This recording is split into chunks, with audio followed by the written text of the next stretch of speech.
cheap, gotta hold tight. In Jersey, sure will win this flag.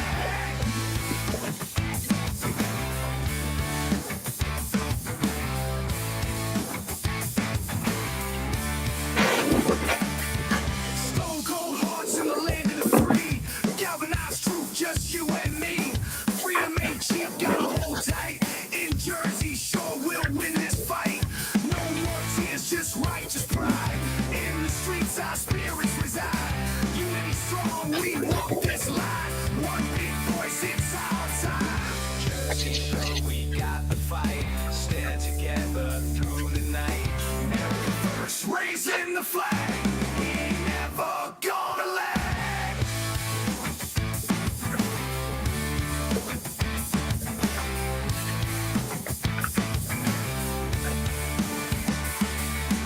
No more tears, just righteous pride. In the streets, our spirits reside. Unity strong, we walk this line. One big voice, it's our time.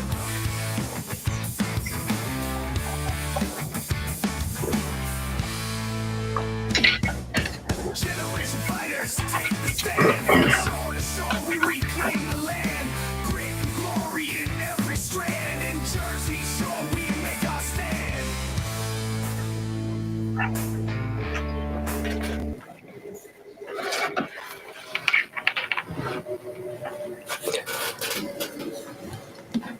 Hello, everybody. Welcome back to the Jersey Shore podcast. That's SURE because we are always sure. Coming to you here live from First Amendment Live Studios. I'm your host, Damon Galdo, and my guest here is Rick Trader. Rick Trader, actually, he was one of my mentors. Reached out to me when I was running for Congress and asked me to be on his Conservative Commando radio show on 92.1, which eventually turned into the Jersey Shore radio show because Rick moved on. He's a very busy guy. I'll just start out by introducing Rick, then I'll hit my quick monologue, and then we'll roll in it. So, Rick he's the president and CEO of the AUN TV network, host, executive producer, and founder of the Conservative Commandos radio show. He has a diverse background in everything from aviation. I don't know if I'll ever fly with you, though. I'm not sure. I got to see it first. So, to starting a nonprofit educational foundation, to public speaking, gives him unique perspective on the issues Americans face today. Rick has worked in video, television, and radio production industry, as well as hosting television radio programs.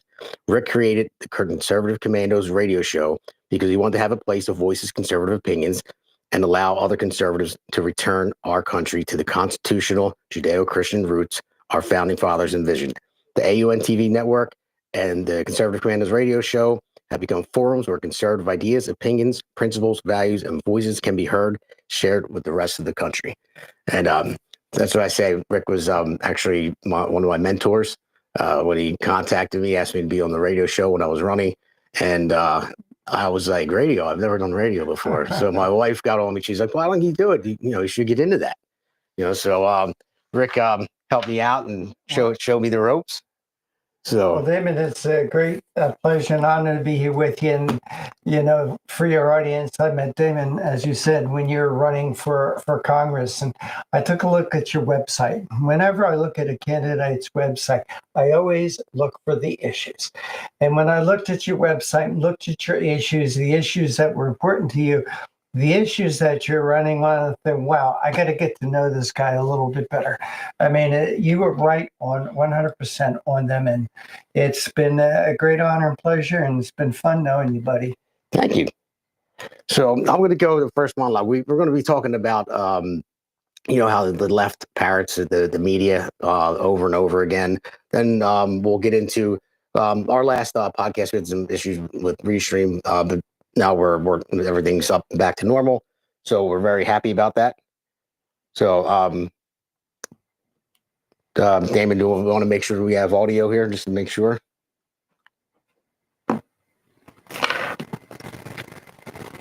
The media over and over again. We got it. I'm just double checking. We'll get into. So I'm going to go to the first monologue. We're going to be talking about if I can shut this off. The left parrots, the media. We're very happy again. Wonderful. Yeah, I know. Just trying to get rid of it. Just making sure we have audio. Restream somehow that messed us up last time. We had a very good podcast, and my producer was upset. Oh, I mean, it felt bad because everything went very well, very smooth. All the clips were cut and everything, and then there was no audio. But Rick, have you never noticed how the mainstream media, they echo the same narratives almost word for word? Exactly. It's like they have a talking points bulletin board. They'll put a word up there. Like I remember insurrection. Do you remember January 6th? Right after whatever happened at the Capitol, the word insurrection was being used. And all the liberal media picked up on this word insurrection, insurrection, insurrection. I'm thinking, where did they get this? Where did they get this? Yeah. All right. And sure enough, you'll see other words that the liberal media pick up on, and they just take it and run it. And it's almost like cookie cutter. And you can go through all the alphabet networks, ABC, NBC, CBS, CNN, MSNBC, and they all have the same words that they use. Yeah, it's like there's a script like circulating among them, Exactly. Especially when it comes to anti-Trump rhetoric. Talking, their word of the day or the talking points of the day. Yeah, exactly. They're very good at it. You got to hand it to them, Damon. Yeah. They're very good at that. They're very good at hiding the truth and putting out that narrative lie. Yeah, and we're going to see a lot of that in the clips coming up in the first segment. But what's more concerning is the financial ties between some of these media organizations and the federal government. We found out, over $50 million has gone out to different news media outlets. Just even the New York Times, just $3.1 million contract. Isn't that incredible? You think all the money the New York Times has, they don't need the taxpayers' money. And that's what it is. Damon, this is not government money. This is not government money. This is taxpayer money. Yes, it is. And this is what frustrates me by everyone who's opposed to Doge, who's opposed to Elon Musk. The taxpayer works hard for the money. And I could go into a diatribe. I don't want to take over here, Damon, but the American people work hard for their money. And when they work hard for the money and they spend their money, they spend it wisely on their house, their food, clothing for their children, medical care, the car, maybe a vacation every now and then. And they work hard for the money. And what happens is the government takes their cut. But to see how the government is spending their money, and thanks to Doge, thanks to Elon Musk, we're seeing this now, it is totally being wasted. Yeah. Let the American people have that money back. Yeah, they're looking to cut $1.1 billion from that because between 2020 and 2024, there's several U.S.-based outlets received federal funding through contracts and subscriptions for various government agencies. These transactions typically involve payments to access to news content, subscriptions, and advertising services. Some of the breakdown here, you have the Associated Press, over $50 million. The U.S. Agency for Global Media, $19.5 million. $5 million, another $5 million additional was committed to them through 2027. Same ones. Over 400. You're telling me that's not a payoff? Yeah, it's a payoff. You're telling me that is not a payoff? You're going to see it when we go to the first clip, so you can definitely tell it's a payoff. $8.2 million for political pro subscriptions. It's unbelievable. I can keep going through all this stuff, and this is all according to Daily News and Prickly Ear, plus One Conservative. These are all where I'm citing them from. Approximately 3.1 million to New York Times. I could go on and on. So, but that's where it is right now. It's all of our money is going to pay all these legacy media companies to spew the lies that they're spewing, and everyone believes it. And we're going to get to that in the clips too. Candace Owens, it'll be the last clip in this segment. Candace Owens puts it pretty well, and the producer found it, and I had to look it up and find it. It's pretty good. Well, Damon, if I could just add, when you were running for Congress and you being a member of the Carpenters Union, talked about how you weren't getting support from the Carpenters Union, how they were taking your union dues year after year after year, and they were spending it political contributions to candidates. We thought that was bad. Remember, we thought that this is 18 million times worse than what the carpenter union was not just doing to you, but every member of that union. They were taking teachers union, same thing. When my wife was a teacher and she belonged to the teachers union, this was about 20 years ago. I remember that the NJEA was getting $140 million in teachers' dues. $140 million in teachers' dues. Where'd that money go? Where'd that money go? Now we're finding out that the teachers union, well, one of the things that they're doing is they're funding the candidate for a guy who's running for the Democrat nomination for governor in New Jersey. Yes, 97% of all of their PAC money goes to Democrats. 97%. But and we say that's bad. The carpenters union does, the teachers union, just about every union.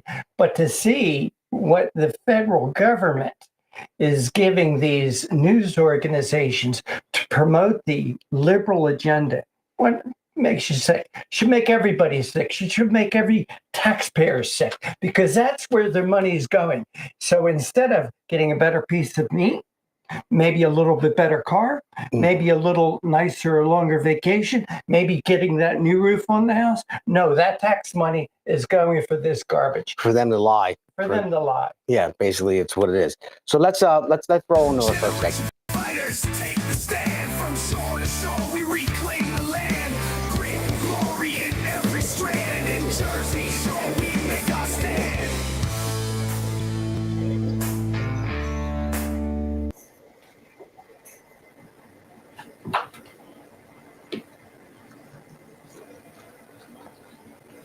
The sharing of biased and false news has become all too common on social media. More alarming, some. Welcome to segment one. By the way, I forgot to mention that, this is under the America's Pulse Network. America's Pulse Network is our network. We have multiple podcasters. Jersey Shore Podcast is one out of a few. And we'll get to them at the end of this segment as well. But the segment title one is called The Parroting Left. So we'll just we'll start off. Let's roll. The sharing of S1. biased and False news has become all too common on social media. More alarming, some media outlets publish these things. Get it? There it is.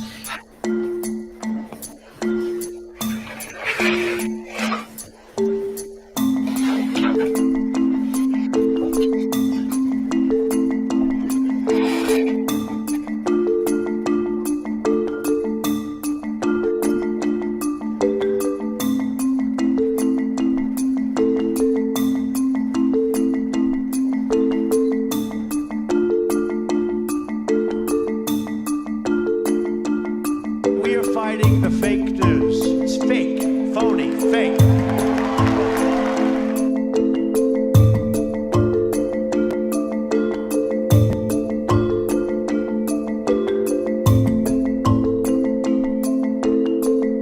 This is extremely dangerous to our democracy. This is extremely dangerous to our democracy. This is extremely dangerous to our democracy. This is extremely dangerous to our democracy. Yeah. Nothing says we value independent media like dozens of reporters forced to repeat the same message over and over again.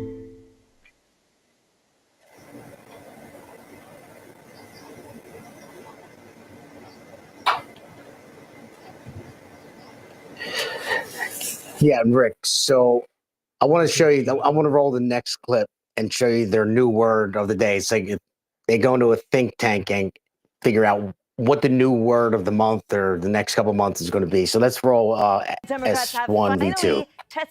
poll tested a buzzword to take down the big bad wolf that they've been after for over 10 years. Donald Trump is the chaos president. According to the Wall Street Journal, Democrats bet casting Trump as an agent of chaos will boost their fortunes. And like one of their cringy social media videos, the Democrats were all eager to read from the same script. Chaos is still up. Confusion is up, and Economic chaos. Are sending a message that they're chaotic. The utter chaos that comes out of the Oval Office. So we have chaos, and that chaos is hurting the American brand. If the American people continue to feel that pain, continue to see the chaos, it will be terrible for Republicans in the midterm election. But repeating a word is it going to help the Democrats dig themselves out of that massive hole that they dug back in November?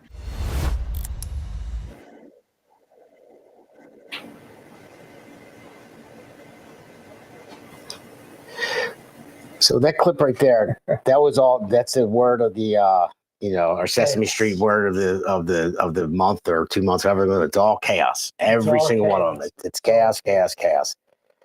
Damon, you know what I noticed in 2017 when Donald Trump was inaugurated? Me and my wife Mary were driving down to D.C. We were invited to one of the inaugural balls. And we were going to go to the inauguration ceremony, but it was raining. Mary didn't want to get her hair wet. So on the way down, we're listening to his speech. And then afterwards, we're listening to what the commentators were saying about his speech. And it was dark and gloomy, dark and gloomy. There were about 3 or 4 times they were talking about dark and gloomy. Just about every radio station we were able to pick up from New Jersey down to Washington, all the commentators were talking about how dark and gloomy his speech was. You just know that was their words that they cherry picked, that they spread around for all the liberal media to pick up on. Yeah, it is. And then, well, how about when Biden went, he was in Philadelphia, right in front of the Liberty Bell with the red background. Oh, yeah. And then they spun that to, it was Dark Brandon. It was the greatest thing ever. There was nothing, and then they spun it into something good. You ever wonder why Republicans don't do the same thing? That they have a central source of words that they could use the way the Democrats do?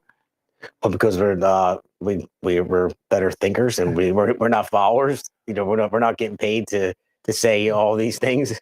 So maybe the other thing that bugs me, dangerous to the democracy. First of all, that is a pet peeve of mine. This is not a democracy. It's a constitutional republic. The word democracy is not used a single time either in the Declaration of Independence or in our Constitution. We are a republic. Yes, you are correct. Thank you for that. But yeah, I mean, that's the way it is. I mean, you see them, they just parrot each other. And I don't understand how they can even call themselves journalists. Like, a journalist is supposed to report the news. They're supposed to do the work. They're puppets. That's all they are. They're puppets. They're just talking pieces for the left. Right. And that's what they do. And we're paying for it too. We're paying to hear the lies. Not only are we paying for it to hear the lies, we are paying for it as a society. We're paying for it as a country. We're paying for the destruction and damage that the left is doing. Other than that, I don't care. Yeah. So I'm going to start. I got a lot of clips to roll that go along with this. So this one is the clip of Stephen Miller. This was great. This next clip, I'm sorry, is a clip of the press. They were in the White House, and Pam Bondi was there. So was Stephen Miller, and so was the president of El Salvador. So it's a long clip. It's just over 4 minutes, but I believe that everything in it you guys need to hear, and then they'll go to the other clips after that, after we talk about this one, because it was great, especially when they put the media on the spot every single time. And then what you hear in the end from the El Salvadorian president. So let's roll S1B3. Question from this very low-rated anchor at CB. Thank you, President. Do you plan to ask President Bukele to help return the man who your administration says was mistakenly deported? The man who was mistakenly deported to El Salvador? Well, let me ask Pam, would you answer that question? Sure, President. First and foremost, he was illegally in our country. He had been illegally in our country. And in 2019, 2 courts, an immigration court and an appellate immigration court, ruled that he was a member of MS-13 and he was illegally in our country. Right now, it was additional paperwork had needed to be done.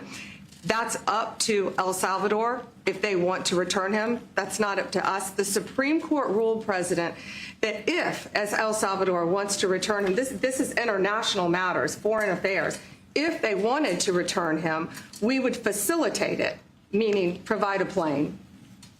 So will you return him? And you are doing a great job. Thank you. Stephen Miller, wait a minute. Can you just also respond to that question? Because, it's asked by CNN, and they always ask it with a slant because they're totally slanted because they don't know what's happening. That's why nobody's watching them. But would you answer that question also? Yes, gladly. So, as Pam mentioned, there's an illegal alien from El Salvador. So, with respect to you, he's a citizen of El Salvador. So, it's very arrogant even for American media to suggest that we would even tell El Salvador how to handle their own citizens as a starting point. As 2 immigration courts found that he was a member of MS-13. When President Trump declared MS-13 to be a foreign terrorist organization, that meant that he was no longer eligible under federal law, which I'm sure you know, you're very familiar with the INA, that he was no longer eligible for any form of immigration relief in the United States. So he had a deportation order that was valid, which meant that under our law, he's not even allowed to be present in the United States and had to be returned because of the foreign terrorist designation. This issue was then, by a district court judge, completely inverted, and a district court judge tried to tell the administration that they had to kidnap a citizen of El Salvador and fly him back here. That issue was raised to the Supreme Court, and the Supreme Court said the district court order was unlawful, and its main components were reversed 9-0 unanimously, stating clearly that neither Secretary of State nor the president could be compelled by anybody to forcibly retrieve a citizen of El Salvador from El Salvador, who again is a member of MS-13, which, as I'm sure you understand, rapes little girls, murders women, murders children, is engaged in the most barbaric activities in the world. And I can promise you, if he was your neighbor, you would move right away. So you don't plan to ask for anything to get him back? And what was the ruling in the Supreme Court, Steve? Was it 9-0? Yes, it was a 9-0. In our favor? In our favor, against the district court ruling, saying that no district court has the power to compel the foreign policy function of the United States. As Pam said, the ruling solely stated that if this individual, at El Salvador's sole discretion, was sent back to our country, that we could deport him a second time.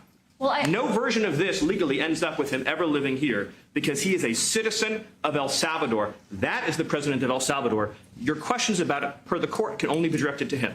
I asked President Bukele, can President Bukele weigh in on this? Do you plan to return him? Well, I'm suppose you're not suggesting that I smuggle a terrorist into the United States, right?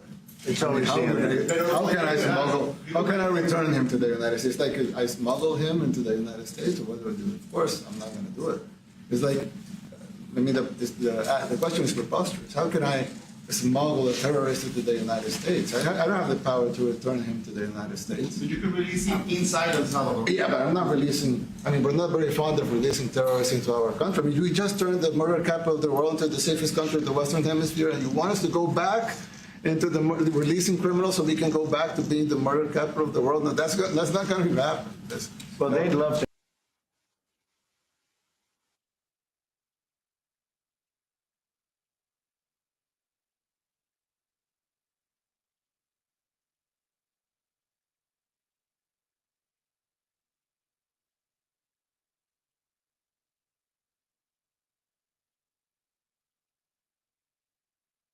And he was here illegally. And you'll see more clips with Stephen Miller coming up, talking to the press, and the press really don't know what they're talking about. And he really puts them on the spot, and I love it because they spew all this stuff saying he needs to be returned here. What are you going to do? Return him and then detain him and deport him back to El Salvador? Well, first of all, I think Pam Bondi and Stephen Miller are gifts to our country. I really do. And Matt Gaetz, I like Matt Gaetz. I thought he was great when he was in Congress. I love the congressional hearings when Gaetz would question anyone. But I honestly think that when Gaetz wasn't going to get approved and we got Pam Bondi, that I think was a good thing. And Stephen Miller, I mean, this guy is so solid. He knows the facts. He knows the law. He is such a tool for the president and for the country. And, you know, first of all, this guy came into this country illegally. He broke our laws to come here. He didn't have a visa. He didn't have a passport. You know, Damon, one thing you've got to understand, it is a crime to enter this country illegally. And in the beginning, in my bio, introducing me, you talked about how I am a pilot. I've done flying. Well, on one occasion, in flying from Canada back into the United States, I filed something called an AVCUS flight plan, which means I was advising customs of my arrival. Well, that AvCus flight plan went to the wrong airport.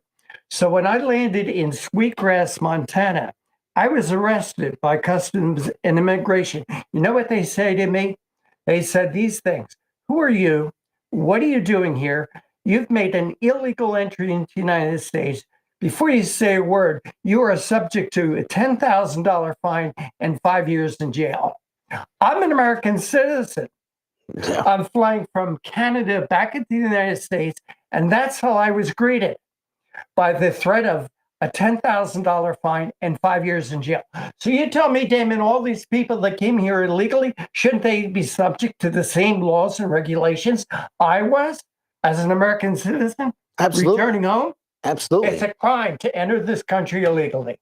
Yeah, that's number one crime. And then once they're deemed a terrorist organization, being MS-13 or Tren de Aragua, doesn't matter if he's MS-13. MS-13 is mainly out of Mexico. Well, he's from El Salvador. He's an El Salvadorian. That's the country of origin. That's where his citizenship is. So where else are you going to send him? You want to send him to another country? You want to send him to Egypt? You want to send him to Iran? I mean, either way, he cannot live in the United States. Well, what they want him, and you know what they want him to become a voter, a Democrat voter. Of course. They want all his family to be Democrat voters. See, look at the Democrat Party right now. It's got an approval rating of 27%. 27%. So where are the Democrats going to get the next voter base from? Illegal aliens like this guy and their anchor babies and all the family that they bring from other nations into this country. That's what they're hoping for. Yeah, well, I mean, thank God Trump got in. Because Kamala Harris got in. That border be flooding in still. Oh, Damon, you know, that saved our country. I really do believe that Donald Trump being elected, that saved our country. I like to think of it as a little bit of divine intervention, actually. I mean, here was a man who was shot at, who was wounded. There was another assassination attempt. And as I say, I believe that divine intervention saved Donald Trump to save our nation. Now, Damon, there's a lot of people who do not like Donald Trump. Oh, sure. They don't like the way some of the language he used. They didn't like his mean, nasty tweets. But I try to say to people all the time, forget the personalities. When you vote, you have to vote on that person's policies. And again, that's how I met you, through your policies, through the things that you were running on, through your platform. Well, people have to look at Donald Trump the same way. They may not like him. They might not like his hair color, his hairstyle, or anything, but it's policies. Very imperfect man. I want to see the perfect man, but a very imperfect man, but a perfect man to save our nation. Yeah, he's the only one that has the guts to do it. And of course it's going to rub people the wrong way. And you said 27% approval rating with Democrats. I mean, they're grasping at straws for anything right now. Anything. I mean, they lost the young vote already. They used to have control over the younger voters. They don't anymore. A lot of the younger base have moved on to Republicans, and they don't know what to do. So they have to make up lies. They have to make up these things. They have to make up this story of this guy Ortega from Maryland, I believe. The father of the year, as they make him out to be. Yeah. Exactly. That was another one of these words, father, a Merlin father, like, geez, the other thing, David, that people have to realize that when you vote for Donald Trump, not only are you voting for Donald Trump and his policies, but you're voting for the salvation of America. Now, that may sound strong, but I totally mean that sincerely. And, I hope this doesn't get your podcast censored. But another thing that the Democrats are counting on to regain power and maintain power, beside the illegal aliens, that illegal vote, they are also counting on voter fraud. And I truly believe that voter fraud is alive and well. You look what happened in Wisconsin last week.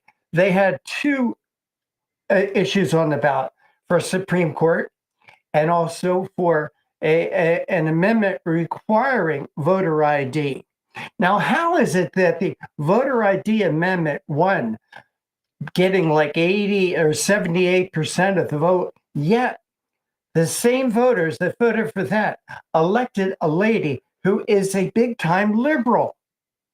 Yeah. They know you get her in, and you know what? That other ballot, no, that's going to go to their Supreme Court and be rejected by their Supreme Court. So the 87% or the 78% of the voters that voted for that, their votes go into the trash. And that's why the Democrats fought so hard to get her elected and ignored that other down ballot issue, because they know you get her on, that means nothing. It goes away, and then they have the ability to cheat. That's right. Yeah. I mean, I was interviewed by the Philadelphia Inquirer when I was running, and they were asking me serious questions. There were a lot of gotcha questions, but the other candidates wouldn't take it because it's owned by George Norcross. So I said, hell with it. I said, I'll do it. But there were a lot of gotcha questions. But one thing they did ask, they wanted to see if I was an election denier. They said, do you believe that Joe Biden, won the election in 2024? So I just hit him with, he's our president, isn't he? I just left it at that. They were waiting for me to say something else. And I said, however, if they didn't suppress the Hunter Biden laptop, I said 7% of voters said they would have voted the other way. So if you want to call that cheating, call it what it is. I mean, other than the extra ballots, the 80-some million. All that money you were talking about that the mainstream media got paid. Yeah. All right. That's what bought him that. That's what bought him that, suppressing the Hunter Biden laptop story. That money. Yeah, exactly. Well invested by the Democrats, I must say. Yes, I mean I'll give it to them. They know how to play the snake in the grass game and slide in underneath you. Indeed, they do. Indeed, they do. So we're going to go more about this Ortega guy. This is more from Stephen Miller. He was giving a press conference outside. So let's roll S1 V4. This is how he's citizens of foreign countries to a country over the objection clips that we're going to play. We'll play this first one, and we'll get into the second one afterwards. How he schools the press. I love it, actually. And kidnap their citizens and then take them back into our country. That's up to El Salvador and their own. To send him back, right? But it's their own citizen. Right? So remember, this whole entire conversation is wrong from the beginning because nobody was mistakenly reported anything. That's like the big fact that most of you have got it wrong. No one was mistakenly sent anywhere. The only mistake that was made was a lawyer put an incorrect line in a legal filing, and they've since been relieved of doing it. Didn't the judge order that he not be deported to El Salvador 5 years ago? So what you're referring to is an immigration judge. So that's Article 2, not Article 3. So there's no Article 3 restraint on his removal. A withholding order or a cancellation of removal order, first of all, as I'm sure you know, does not eliminate the deportation order, right? We all agree on that. So his status was he's an illegal alien who's been ordered deported, which means he can be indefinitely detained and removed to any other country in the world. When the media talks about the idea that there was a mistaken removal, it implies to, I think, a normal listener, the wrong person was sent somewhere. He's an illegal alien from El Salvador. Where was he sent? To El Salvador. Where does he belong? In El Salvador. Right? It's he different belongs. Sending someone home and sending them into a prison that they could remain in. It is up to El Salvador how to handle the process for their own citizens. Again, what you seem to be asking us to do is to change the government and the laws of El Salvador. So if we deport somebody back to, for example, Syria, should we be closely involved on a day-to-day basis with the Syrian government, detailing that person's life and future? If we deport, say, 100,000 people back to Haiti, should we open a case file on each of those 100,000 people and ask every day, what's their housing situation? What's their healthcare situation? What might they need? What might they want? Once someone's out of our country, that becomes the problem of their host country, not our country. These people chose to invade us. So there's a lot of concern from the corporate media about the invaders, but they chose. All right, so you see right there, Steve Miller basically he was explaining against this Ortega guy again about bringing him back. And he's explaining this, well, we bring him back, what are we going to do? We're going to deport him again. Mm-hmm. And then he said, why are you so worried about this one guy? Anytime they deport somebody, is it up to the United States to go and check them, say, how are they? What's their living conditions? What do they need? They're back in their country of origin. Like they invaded us, is what he says. I don't believe he said in that clip or the next one, but they invaded us. Yeah. So it's time to get rid of them. And they created crimes. I mean, that's why Tom Homan is targeting the criminal, convicted criminal illegal aliens first, which I think is necessary. Everyone, knows what happened to Lake Riley, Joshua Ngori, and many others. So, I mean, I don't understand. The left, they need something to grab onto. And they're picking this guy, like you said, Father of the Year. Well, you know what? I know a lot of fathers, people that have babies and don't take care of their kids. Not saying he didn't, but either way, he was here illegally and he shouldn't have been here. And he was a gang member who was deemed a terrorist. Well, once again, I got to say about Stephen Miller, he is a national treasure with a great haircut. I mean, he is such a great tool to have in Donald Trump's toolbox. Same thing with Pam Bondi. I'm so impressed with the people that Donald Trump picked for his cabinet and to surround him in this administration versus his last. I was disappointed by the last administration, the people he picked and how he had to get rid of so many people and bring in so many. But this group of people, I mean, these are true American patriots, and that's what we need here in this country. Damon, another thing we have to start thinking of. All right, Tom Homan and Kristi Noem is doing a great job getting rid of the MS-13 Trento Araguas. But what do we do with the millions or tens of millions of other people that are here illegally? And we're seeing ads where Kristi Noem is saying, you got to leave now. But I believe that Donald Trump needs to get on national television and tell these people, look, you're here illegally. You know who you are. Many of you had court dates that you never showed up for. From this date, you've got 60 days to get back to that court and register. And then after that, you've got 60 days to leave this country. And if you do so, then in the future, there is a possibility for you to come back here. However, if you don't, and we have to remove you, there's no you shot. will never, ever be able to enter this country again for any reason. And I'll tell you, the reason I say that is to the left, you see that how they have their undies in a bunch with these criminals, the MS-13, the Trento Agua, the murders, the rapists, how they are refusing to accept these people have got to go. All right. Yeah. So what are they going to do when the dishwasher down the street gets deported? Oh my God. You see the mess, this Father of the Year being deported to El Salvador. All right. So President Trump has got to make the case for these people to voluntarily deport themselves. Got to be done. Yeah, well, that's why I like what Tom Homan said. Tom Homan said when he was asked a question, well, what if you deport somebody and the whole family's illegal? He said, we'll deport them together. Got to go back. And he said, I'm a U.S. citizen. If I have my child in the car and I get pulled over for a DUI, DWI, he said, they're going to arrest me and they're going to separate me from my child. Right. So it's the same thing. And I love the way he put it like that because, it's just common sense. Well, they should make the plea for your children's sake. Leave and take your family. Yeah. Leave and take your family. And in the future, you'll still have the ability to apply to come here legally and to apply for legal citizenship. Damon, I'm not against immigration. I'm against illegal immigration. My grandparents were immigrants. They came here from Warsaw in 1912. That was on my mother's side. On my father's side, my first ancestor came here in 1625 as an indentured slave. So I have no complaint against immigration. I have a complaint against illegal immigration and for people that come here for free things and not freedom. That's where I draw the line. Yeah, and then they have to assimilate into our society. Yes, not fly the flag of the country they come from. You fly the American flag.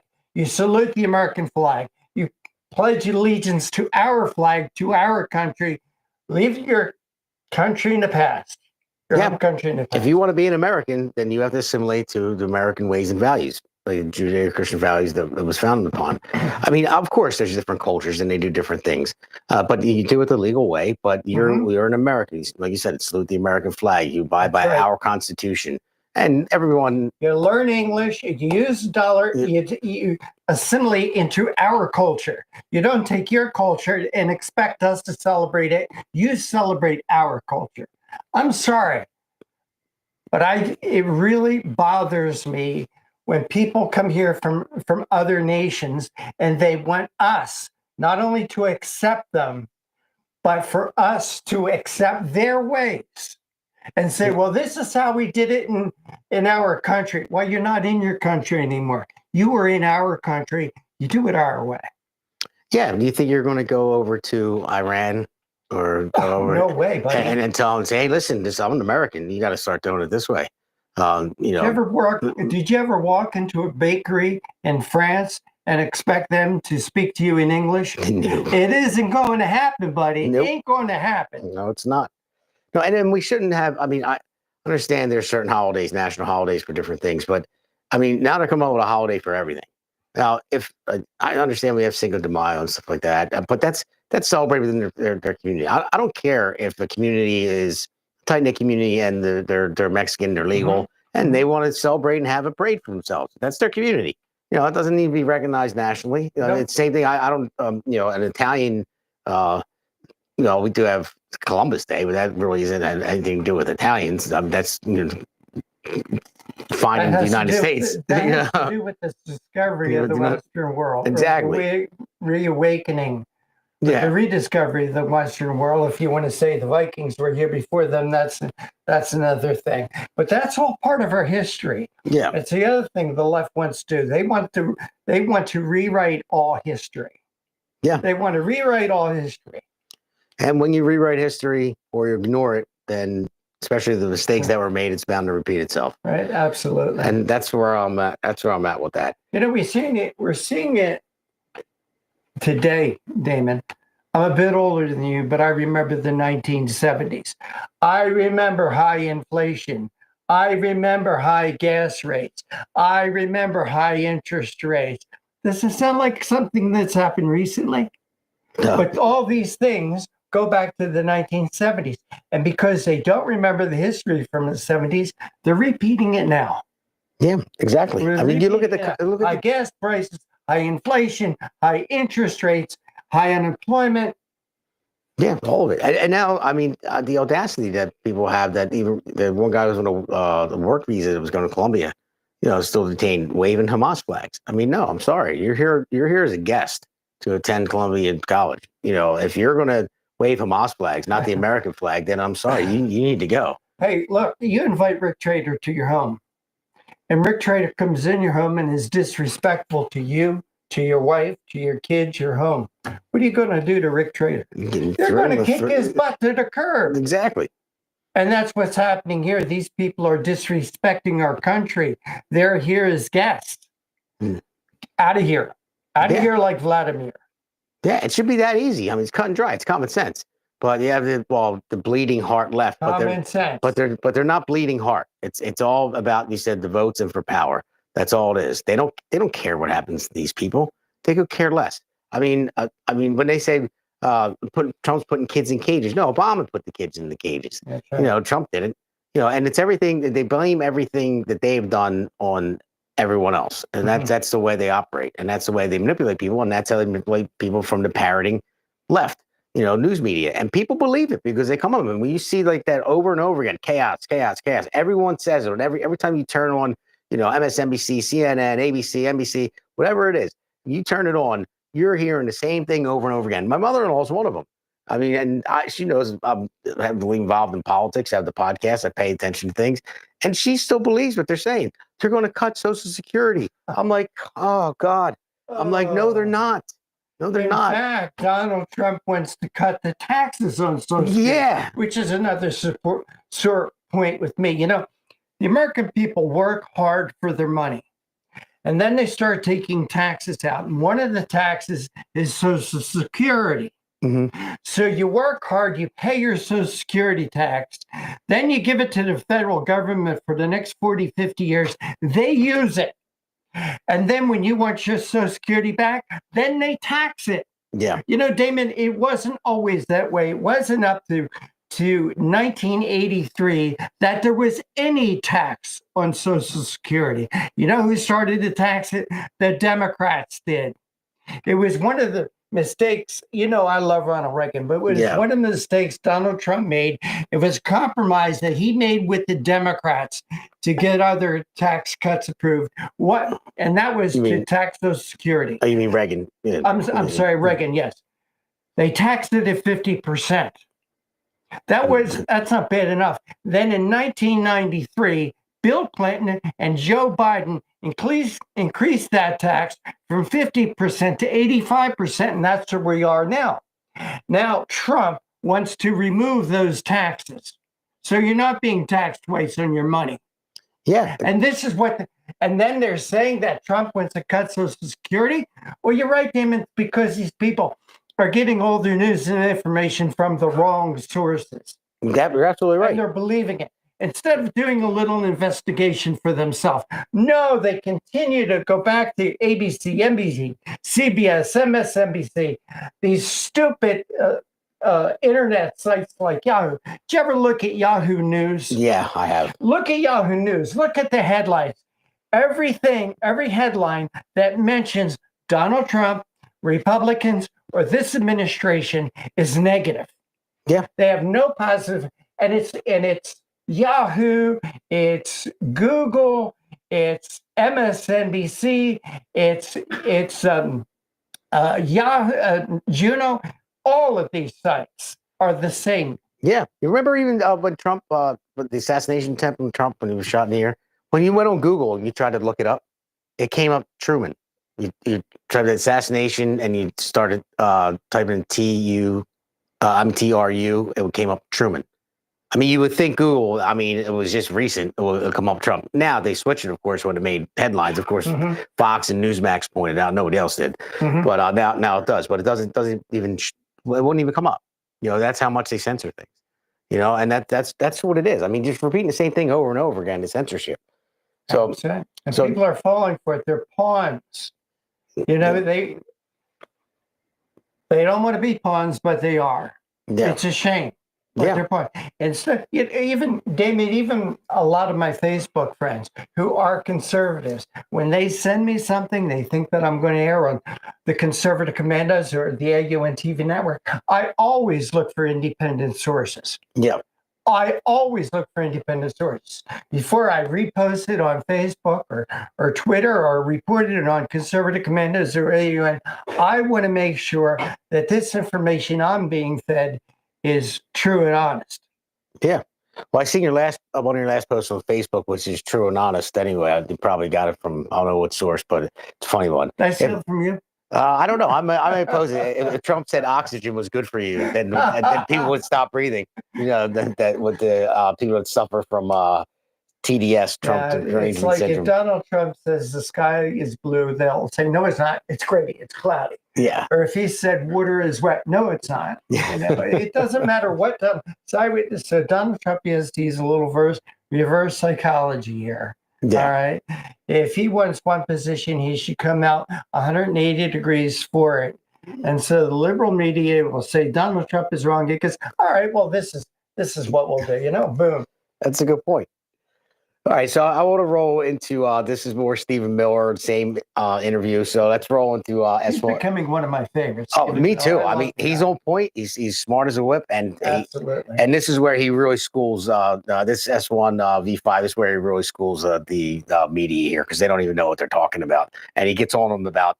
You know, you really don't know what the difference is between this and that. You had 72 hours all weekend to go over it, and you're spewing all this and reporting on it, and you can't even answer this question.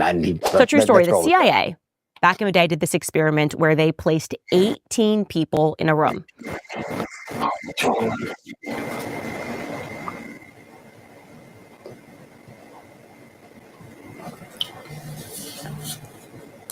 We can't extradite. Sorry, the wrong one.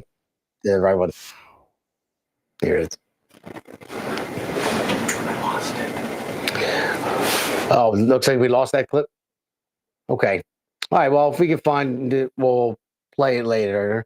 So then let's roll into S1V6. This is a funny one by Candace Owens. It's like a CIA experiment, and it's right in course with the parroting left and what it's about. So true It's story. The actually pretty funny. CIA, back in the day, did this experiment where they placed 18 people in a room. 17 of those people were actually CIA agents, and one of them was just an unwitting member of the public. So the person that was running the experiment showed every single person in the room a picture of a triangle. It was very clearly a picture of a triangle, and he asked every person in the room to simply state what they saw on the picture. Well, despite it clearly being a triangle, all of the agents were instructed to say square. So imagine you're in this room with 17 other people. You think that you're all off the side of the street, and they start going around, and everyone says, "Oh, what is that? A square. A square. What do you see? A square. A square. A square. A square." Well, by the time it gets to you, and you're the 18th person, you're going, "Oh, am I crazy? I see a triangle." And guess what that 18th person said? Well, they said square, because they didn't want to be the crazy person in the room. That is exactly how the media works. They are the agents in the room that are repeating square, square, square, square, square, until you're supposed to just completely abandon reason and just join them and say, yeah, no, totally, that's a square. If the CIA had me in that room, I would be like, are you guys crazy? It's a freaking triangle. You guys need to get your heads checked. Why are you all saying square? Trust your gut. Your gut is God-given.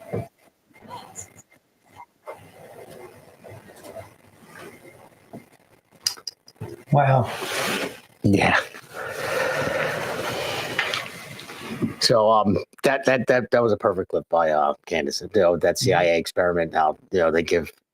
Well, I think it was 19 and then 18 were CIA, and they were all told to say, they showed them a triangle and told them to say it's a square. Wow. And then by the time it gets to the guy that's not in on it, he's like, he doesn't know what to say. So Damon, this is what's happening in education. Yeah, it is. Our kids are being told what's right is wrong and what wrong is right. With the DEI and the transgender garbage, this is what's happening in education. Your kids are being exposed to it. Everybody's kids, it's in public education, they're exposed to it. That's why I say, if you really love kids, you got to get them out of government schools. Yeah. They're being told a triangle is a square, and kids don't want to be out of place. Kids don't want to be disrespectful. They don't want to disrespect their teacher. For one thing, they'll be they'll be ridiculed. No kid wants to be ridiculed, but that's what's happening. Yeah, exactly. I remember there was this old joke I used to tell people all the time. My dad came up with it. It's a dumb joke, but it's pretty funny. When everyone else is in on the joke, except for one person. Mm-hmm. So when you tell the joke, you say, it makes no sense. You say, A bear and B bear were in the bathtub. A bear says to B bear, pass the soap. B bear says, what do you think I am, a radio? And everybody laughs, except for the one person doesn't know. And that one person starts laughing like it's funny because they're not in on it because they want to be a part of the group. Mm-hmm. And that's I've got so many people with that. And then finally they're like, I thought it didn't make any sense. No, it makes none whatsoever. Same thing with the gay agenda. Remember, the gay agenda all started out with this. Oh, just let us love who we want to. That's all we want. Just let us love how we want to. Yeah. Then it went from that, well, just let us get married. And now where it's at is, we expect you and we demand upon you to celebrate this. Yeah. All started out with, just let us love who we want to. And they have totally turned. They've totally turned our culture and society. That if you don't celebrate what's wrong, and excuse me, what's a sin, if you don't celebrate it, you're evil. You're evil. Yeah. Well, I mean, I know, and actually I do know quite a few gay people when they got them into the alphabet media, they were pretty upset about that. They just wanted to be left alone, do a thing. That's what you want to do. That's fine. I'll just leave it out of my life. I'm not going to tell you how to live your life. But then when they put them in the whole LGBTQ plus divide by sign minus asterisk, whatever it is now, they were upset about that. They were like, why are you rubbing us? But that's the way they feel. But that's the way the media is. They parrot each other and they keep telling the same lies over and over again. Just that experiment Candace talked about as well. And if you keep hearing the same thing over and over again, that's what they believe. And you're going to hear some of that in the next segment, Anhedonia. But before we go to the next segment, I want to talk about this book right here. This is Bone Deep Blues. Bone Deep Blues. It's a great book. Bone Deep Blues is written from today's headlines by New Jersey author Brian O'Callahan. The book is an award-winning international bestseller that delivers action, suspense, and humor. The story follows J.D. Walker, a former Navy SEAL turned blues musician, as he confronts a human trafficking network led by a figure known as the Ice Queen. When those close to J.D. are taken, he finds himself in a high-stakes chess game. An auction to sell his brother's fiancée is about to take place. Wow. Brian O'Callahan, a former police detective, combines personal experience and extensive research, weaving in his passion for blues music. Bone Deep Blues kicks off the J.D. Walker action series and tackles the pressing issue of human trafficking with well-developed characters that spring to life in his fast-paced narrative. This exhilarating book is now available in print and digital format on Amazon.com and thebigdogmedia.com. So Bone Deep Blues, a J.D. Walker adventure, by Brian R. O'Callahan, and New Jersey people. He is from New Jersey, so let's show him that New Jersey support and get out there and buy the book. I've read it. It is great. It is a very good book. And not just New Jersey people out there. Everybody buy it. Everyone buy it. It's a really, really, really good book. 4.8 out of 5-star reviews. And his second one is almost ready. Last night I talked to him to follow up with this. So I just can't wait until they make a movie out of it. So, but we can. Well, he has somewhat of a clip of it. We can roll from the show. mind of Brian O'Callahan. Buy it today at Amazon.com. Enter the dark world of betrayal, kidnapping, and human trafficking. Verified readers call Bone Deep Blues powerful and engaging, gripping, well-written, exciting. Buy it today at Amazon.com. A must heart-pounding read. Amazon verified reviews say it's a super storyline, excellent, thrilling. Experience the magic. Order now from Amazon.com. Choose from digital, paperback, or hardcover edition. Generation fighters take the stand. From shore to shore, we reclaim the land. Grit and glory in every strand. In Jersey Shore, we make our stand.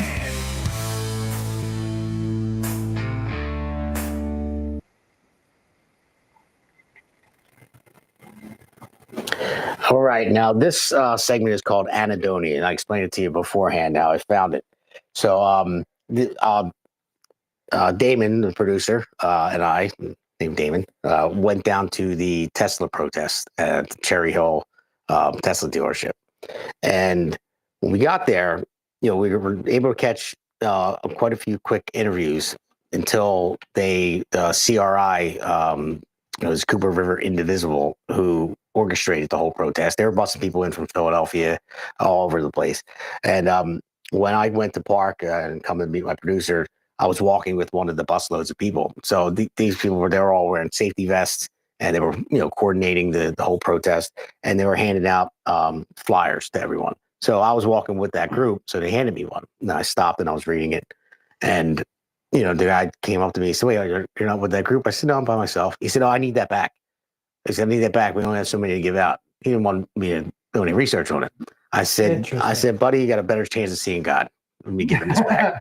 So I put it in my pocket and researched it when I got home. And here it comes that they were getting paid $250 a piece. Whoa! All the protesters. Wow. From Cooper River Indivisible. Sorry. So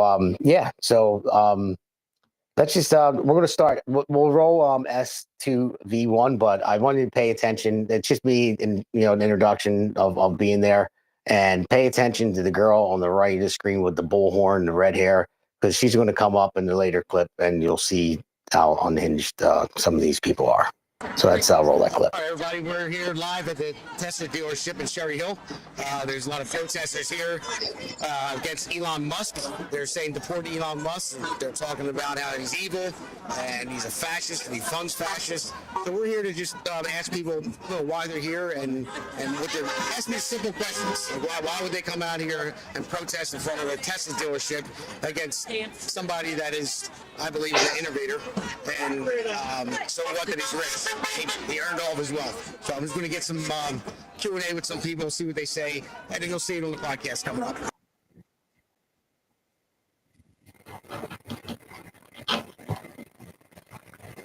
So that was just the introduction. And we were able to get some good interviews at first. And it was very hard, Rick, to bite my tongue. It was. So You're a better man than I am. It was very hard. My producer said, just let them talk, and then we talk about it on the podcast. Because there's something they were saying. I'm like, well, where'd you hear that from?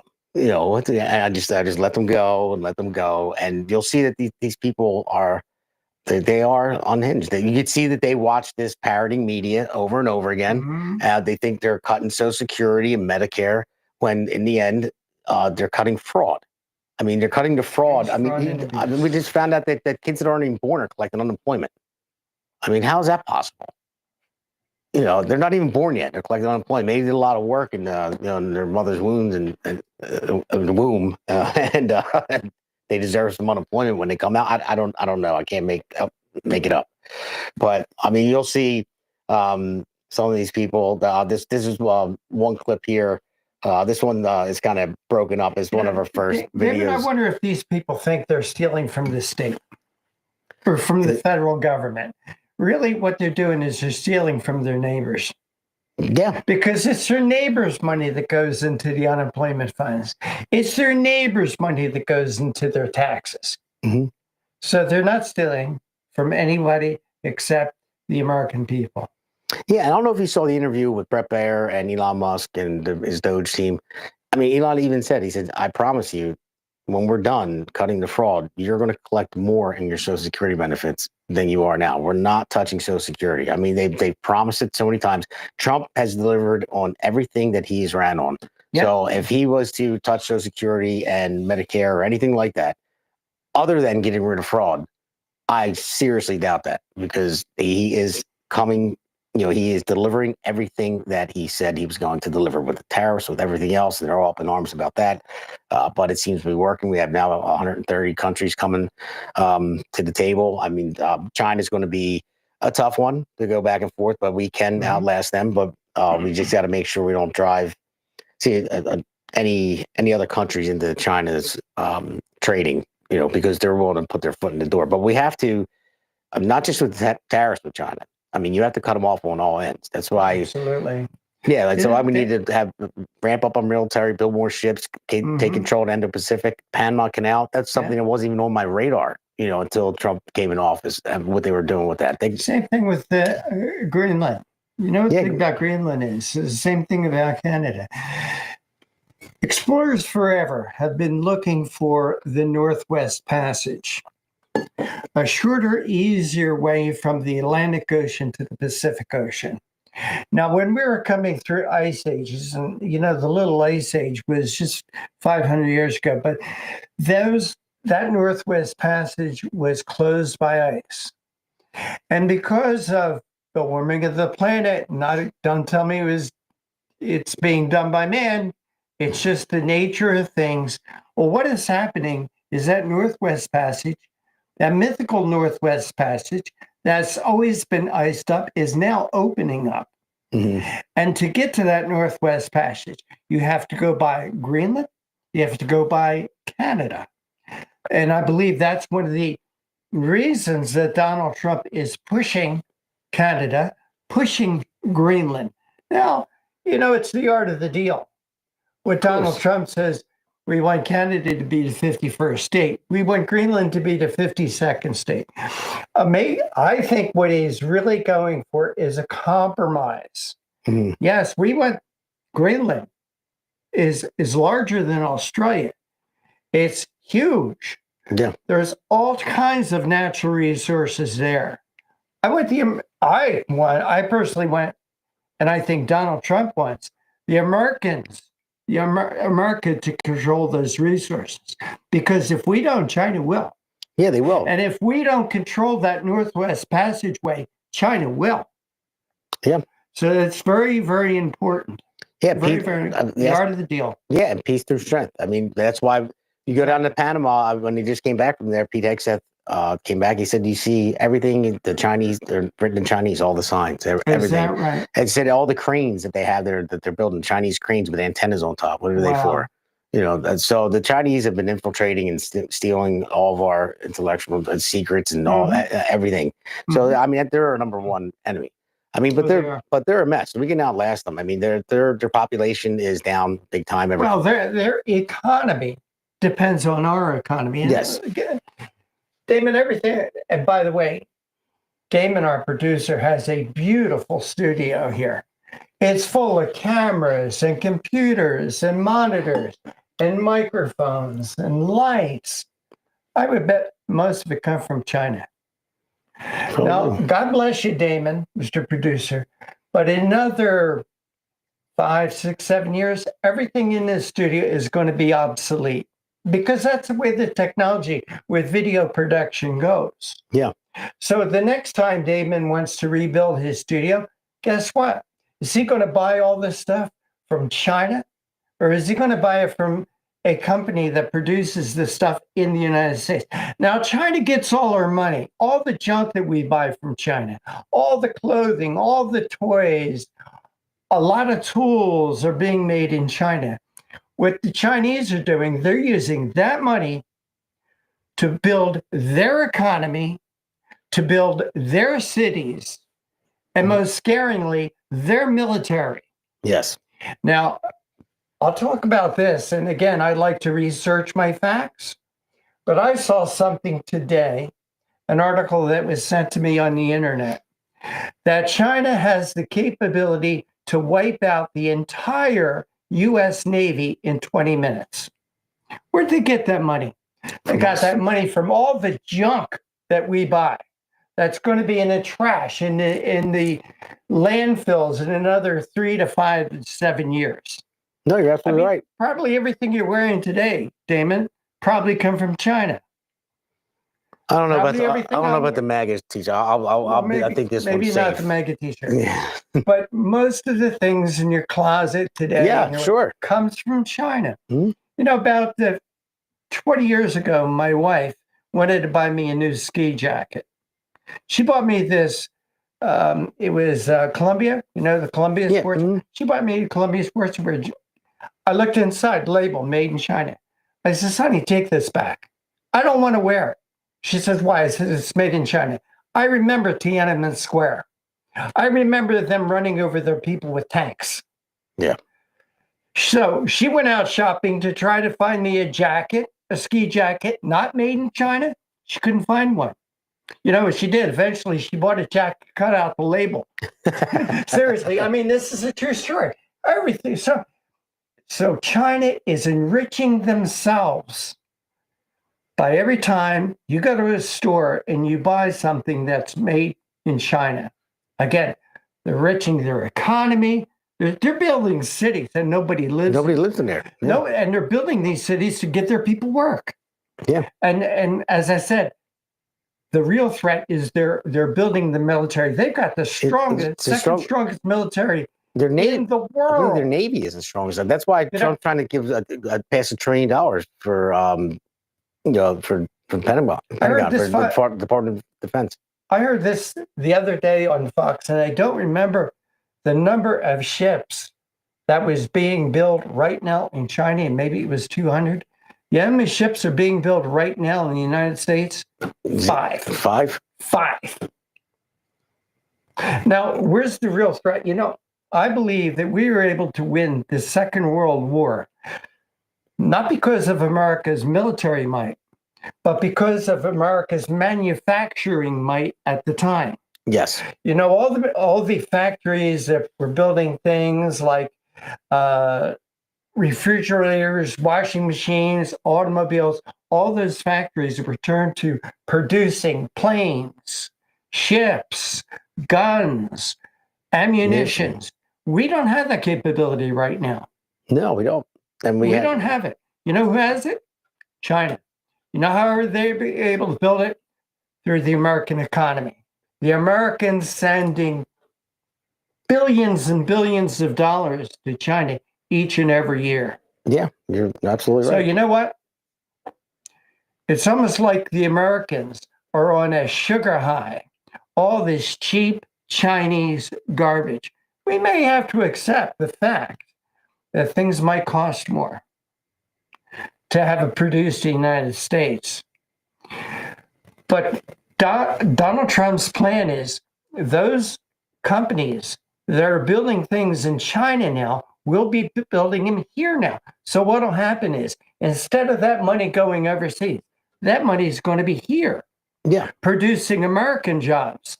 And those companies will reinvest in America and in Americans.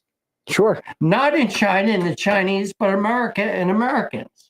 Yeah, we need to produce these. I mean, did you see NVIDIA that announced the new NVIDIA? Yeah, NVIDIA's 500. What they just announced? 500 billion. Yeah. That they're going to. Yeah, it's great. NVIDIA is a great company. Right now, they're manufacturing overseas. They're coming to America.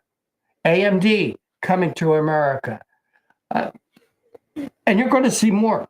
Yeah, that's why UAW, they're typically Democrats. They're behind this. They're behind As the they tariffs. should be. Yeah, as they should be. Yeah, you're right. But we're running low on time, so I'm sorry. No, it's fine. No, we still have plenty of time. I just want to get through the second clip, then want to get through the New Jersey elections. But the reason why I named this Anhedonia, you'll see. We're going to roll. This is one interview that I did, and we can roll S2V2 and hear what Chisa says, and then we'll roll them. We'll talk about it for a second and roll to the next one, and then we'll get to it and see why I named it Anhedonia. Thank you so much. He has no mandate. More people voted for Harris third party or didn't vote at all. He does not have a plurality. He thinks he has a mandate. He does not. I'm doing this for my children and my future grandchildren. We need to preserve our democracy. It's power to the people. This country was founded for people, not oligarchs, not billionaires, and certainly not felons. Well, when you say felon, who are you talking about? This guy, 34 felon. Okay. The muskrat love. You're probably too young. You don't get that. The wrong muskrat? Yeah, I do. Muskrat love? Oh, yeah. The song from the 70s? Yes, Okay. I've heard it before. All right. So, but where are you getting this from? I guess, like, what Elon's doing, I'm just curious why. I read, I'm educated, I listen to progressive media, I read the Philadelphia Inquirer, I am not brainwashed by Fox News and right-wing media. I'm 65 years old and I've been paying attention to what's going on around me for 50 plus years. So you're from Philadelphia? No, I'm from Forties, New Jersey. 40. All right, well. Did you hear? I'm sorry, but did you hear? She's not brainwashed by Fox Media, but she's brainwashed by the Philadelphia Inquirer. Yeah, I know. Oh God. I know. So that's what it is. But not brainwashed by Fox News and all that, but all the other news media that parrot each other, she's brainwashed by them. So maybe she should look up that Candace Owens, little experiment there. I think she. But you know what, Damon? That's why your show is important. Yeah. That's why our shows on the AUN TV network are important. To give people an alternative source to hear our side of the story. Yeah. To hear our messages, to hear our missions, to rebut the garbage that the left puts out. Yeah. And that means, wait, I heard this here and this here. Maybe I should do a little research myself. And that's good. That's why it's called Jersey Shore, S-U-R-E. We only talk about it when we're sure. And, I tell people all the time, you don't have to believe me. Look it up yourself. There's plenty of different sources out there where you can actually look it up and you can see how mainstream media that parrot each other all the time, they lie. I mean, they lie about everything. They lie about this guy being deported to El Salvador. He's an El Salvadorian. I mean, I wish we had that other clip with Stephen Miller, but when he really put them in their place, he was asking questions. He said, "Do you know what a federal deportation, a difference between the federal deportation and a holding deportation is?" And they're like, "Well, we're not the government." He said, "Well, you've been talking about it for 72 hours, all weekend. That like you do know what it is," and saying he was wrongly deported. He wasn't wrongly deported. He was illegal. He said, number one, he said, do you believe he was a legal immigrant? And the press was like, yeah. He said, okay, so number one, he shouldn't have been here. So we deport people back to the country of origin where they're citizens. So, and then he said, somebody please raise your hand if you know the difference. I challenge any American to try to enter any other country in this world illegally, without a passport, without a visa. A visa is an invitation. All right. Try to go to France or Germany or Italy or even any country in Africa without permission. You know what?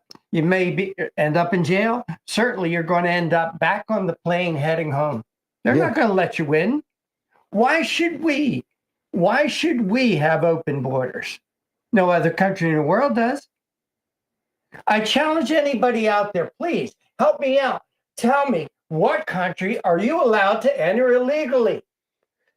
And get paid for, and get put up in hotels. Get put up in hotels in Manhattan, 4 or 5 star hotels. Free food, free legal assistance, free cell phones, free everything, free cash. It's unbelievable. All of our money that we work hard for, while we're paying extra money on inflation and everything else, trying to raise our children. That's why the America First movement with Donald Trump, MAGA, Make America Great Again, is where we need to be. And that's where we're going in New Jersey right now, New Jersey first as well. Damon, let me say this. I've not always been a Donald Trump fan. In 2015, 2016, when he announced his candidacy with 16 other Republicans, 16 other Republicans, of those 17 people, he was my next to least favorite, only being propped up by Chris Christie. All right? He was number 16 on my list. I was not a Donald Trump fan. What won me over to Donald Trump was he ran on things and then he delivered. Same thing. His campaign, this last campaign, he ran on things and he is delivering. That's why I'm a Donald Trump fan. Yeah. As I say, you vote on policies, not personality. And maybe Donald Trump has said some rather crude, rough things. I've said crude, rough things. Sure. You're in construction. I bet you could put me to shame. Yeah, I guess all the crude, all the crude things that come out of your pie hole. You know what I'm saying? Okay. Did he like ladies? Yeah, he liked ladies. Nothing wrong with that. I don't think there was anything wrong with that. He was a man. Okay. Would I want to be Donald Trump's best friend? Maybe not. But again, I said it before, I'll say it again. He's a very imperfect man, but he's perfect for what the country needs. He absolutely is. He absolutely is. So we got a couple more clips from this one video. This is her friend from Florida. Let's roll S2V3. I'm just curious when you say Elon Musk is a dictator. I said he's evil. Donald Trump wants to be a dictator. He's a Putin wannabe, and he will stop at nothing, including taking our freedoms, because all he is a destroyer. He's a dangerous man, and we need to be very, very careful that we don't lose our democracy, which we're heading toward if we keep him where he is. He's got to be stopped. Both of them have to be stopped, and I mean now. Because if you're not seeing that, then you're not paying attention. No, I just asked a question about Elon Musk, why people are at Tesla. He's evil. He's evil because he funds fascism. He's funding getting rid of our democracy. And if you're not seeing it, you're just not paying attention. No, I'm just trying to get the news. I want to get your opinion and find out what's going on. Listen, honestly, both of them have diagnoses in the DSM-5. If you look it up in the DSM-5 TR, they both share narcissistic personality disorder, sociopathy, and antisocial personality disorders. And if you were to read that and say, well, you're right, that is exactly their description, and they meet the criteria. Okay. So what did you think about Elon Musk getting the astronauts out of space? Well, SpaceX got them because I'm sure he made a deal to get them. So it's fine. I'm super happy they're home. I'm happy they're home safely. And because his people picked him up out of the water, no big deal. But I'm sure he was paid handily and Yeah, so even when they couldn't even give him credit for getting astronauts out of space, when they could have done it before the election, but they didn't want him to do it because of that reason. I'm sure he was paid handsomely for it. I mean, the man is trying to advance. That's why I always said this country was built on innovation, and built on merit. And then when you come out with DEI, diversity, equity, inclusion, it's it's equal outcome, not like equal opportunity. So that you need innovators, you need people to keep moving forward. And I said this on the last show too. The same thing on my radio show. But there's three different types of people. There's innovators. There's people that see something wrong, they want to fix it. People that want to move on and progress.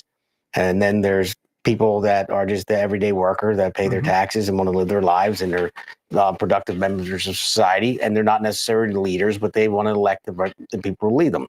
And then there are people like this, like these people you're going to see on these clips, that just want to see the world burn, that cannot be happy, and it doesn't matter what it is, they have to be offended and they have to find something to be offended about. So I want to roll through these clips real quick. So let's roll S2V4. We call him a fascist.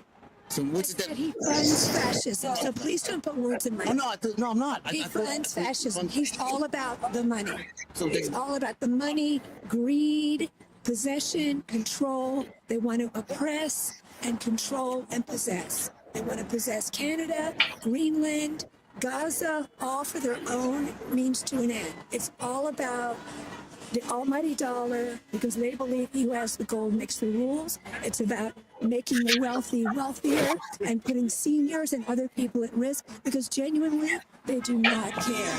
That's part of their sociopathy that you can read about in the DSM. So there you go. There's another one. So I just want to finish up this one. So let's roll to the next clip. I believe it's S2V5. For my listeners, when you said he funds fascists, what's the definition of fascist? Well, in my opinion, he funds anyone, including Trump and his loyalists that support Putin against Ukraine, and anyone that would want to oppress or control middle America for the gain of the billionaires. And now that's why everything that she said, and she mentioned the DSM-5 over and over again about narcissist and the fascist, and saying Elon Musk is on the spectrum. Well, that's why I came up with Anhedonia. Anhedonia, I read the DSM-5 too, lady. So Anhedonia, it comes from it's a Greek word. It means without pleasure. So basically, it's in the DSM-5 to where you're incapable of being happy unless you're offended. So you have to find something to be offended from. That's what makes them happy. So they come out there, they protest all this stuff. They don't even know what they're protesting. First, it was EVs. We got to save the environment, EVs. We have to do this. As soon as Elon Musk gets involved, and he's so greedy that he's doing this Doge thing for free, right? By the way, but he's so greedy that now he's on the spectrum. Well, lady, I think you're on the spectrum too. You should keep reading that DSM-5 and get down to Anhedonia, because that is on there. So that's why I labeled it that. Yeah, well, she's another woman that needs to do some investigation, do some research. Damon, I told you before, I was not always a Donald Trump fan. Same thing with Elon Musk. I was not an Elon Musk fan. There's some things, some of his companies that I thought made too much money off government subsidy, to be honest with you. But he's another guy that's won me over. I really truly believe that Elon Musk loves this country. And it's amazing to me. So many times we were talking a lot about immigration.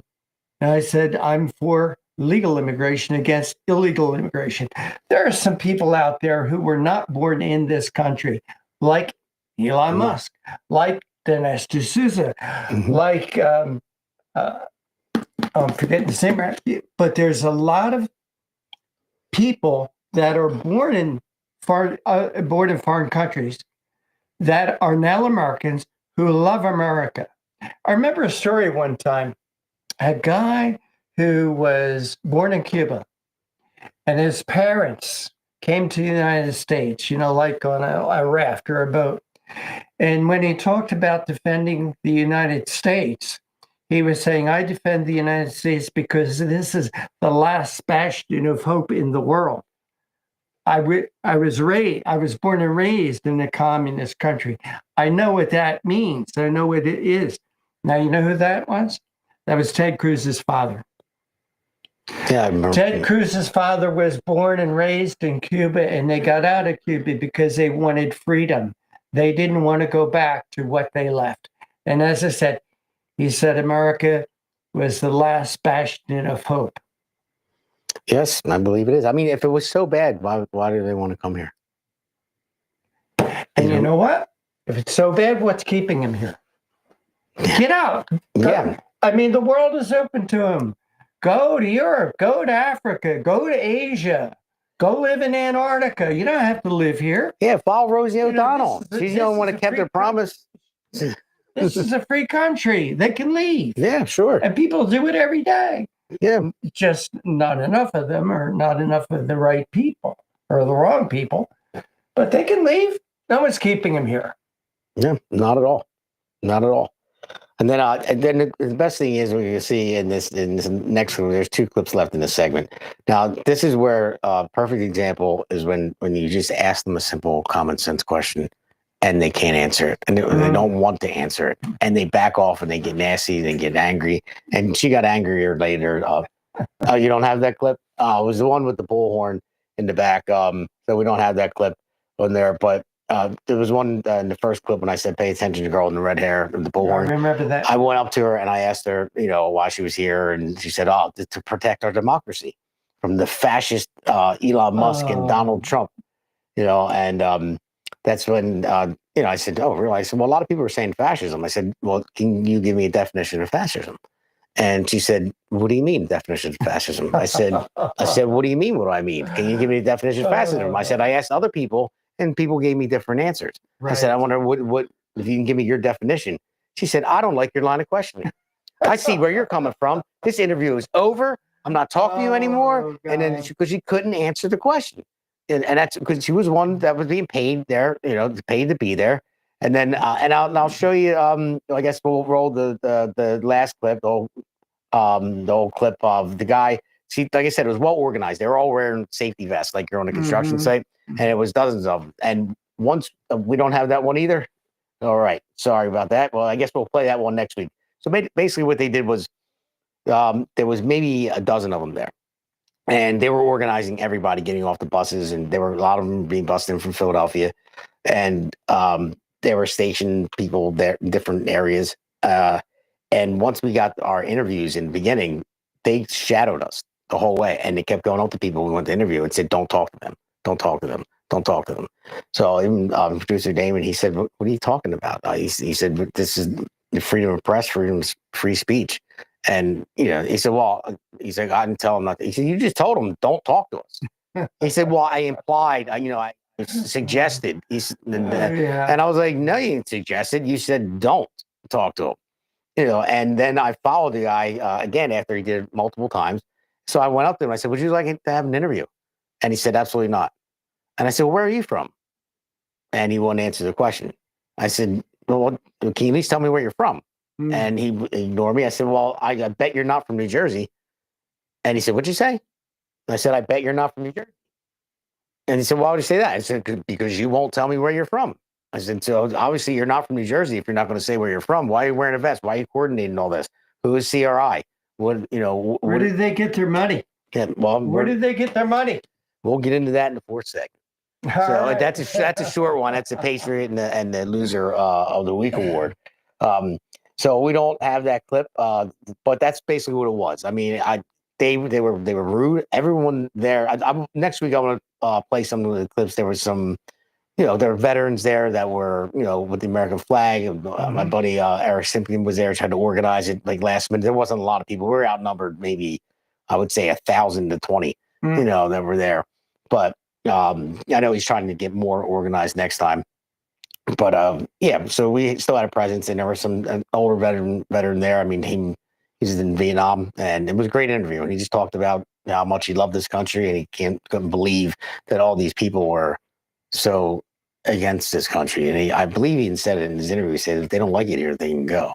He said, I fought for these freedoms. And what did they do? Absolutely.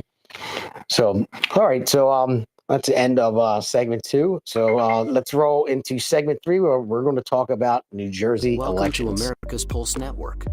This is APN's very own White House correspondent, Alexandra Levine. Hello, everyone. This is Alexandra Levine with Alexandra Levine Live on the America's Pulse Network. You are all in with Alexandra Levine. We are still waiting for someone from the White House to come out and tell us what transpired between President Trump and Vladimir Putin on that call today. We are here live at the White House. We're waiting for White House Press Secretary Caroline Leavitt to come out and tell us about the updates of today, the call between President Trump and Vladimir Putin, what transpired in that call. Subscribe and follow America's Pulse Network on the above social medias. Generation fighters take the stand. From shore to shore we reclaim the land. Grit and glory in every strand. In Jersey Shore we make our stand.